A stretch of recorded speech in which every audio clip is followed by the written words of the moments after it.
عائشہ منزل کی ویران حویلی۔ کراچی کا علاقہ عائشہ منزل، جو دن کے وقت روشنی، زندگی اور ہلچل سے بھرپور ہوتا ہے، رات کے اندھیرے میں ایک خوفناک راز چھپائے بیٹھا ہے۔ اس ہجوم اور رونق سے ہٹ کر ایک گلی کے کونے پر ایک پرانی ویران اور خاموش حویلی کھڑی ہے، جیسے وقت کے ساتھ ساتھ سب کچھ بھلا بیٹھی ہو، سوائے ایک چیز کے۔ یہ حویلی نو آبادیاتی دور میں ایک امیر خاندان کی ملکیت تھی۔ پرانی تصاویر اور دستاویزات بتاتی ہیں کہ جہاں ایک ماں باپ اور ان کی دو بیٹیاں رہتی تھیں، مگر ایک رات پورا خاندان اچانک غائب ہو گیا، نہ کوئی نشانی، نہ کوئی سراغ۔ بس اگلی صبح حویلی کا دروازہ کھلا ملا اور اندر مکمل خاموشی۔ پولیس بھی کچھ نہ کر سکی اور جلد ہی معاملہ بند کر دیا گیا۔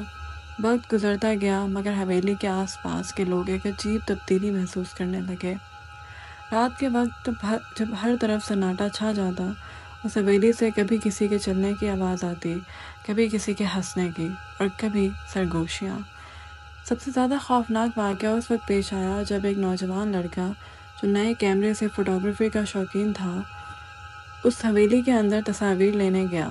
وہ رات کو داخل ہوا مگر اگلی صبح تک واپس نہ آیا۔ جب آیا تو بالکل خاموش، جیسے اس کی آواز کسی نے چھین لی ہو۔ اس کی ماں کے مطابق وہ کئی دن تک صرف دیواروں کو دیکھتا رہا اور بار بار صرف ایک جملہ کہتا، وہ ابھی بھی اندر ہے۔ مقامی لوگوں کا کہنا ہے کہ رات کے وقت ایک سفید لباس میں لپٹی عورت کبھی کھڑکی سے جھانکتی ہے اور کبھی حویلی کے دروازے کے سامنے کھڑی ملتی ہے۔ اگر کوئی اسے دیکھے تو اگلے دن وہ بیمار ہو جاتا ہے یا پھر کسی خواب میں اس حویلی کے اندر قید ہو جاتا ہے۔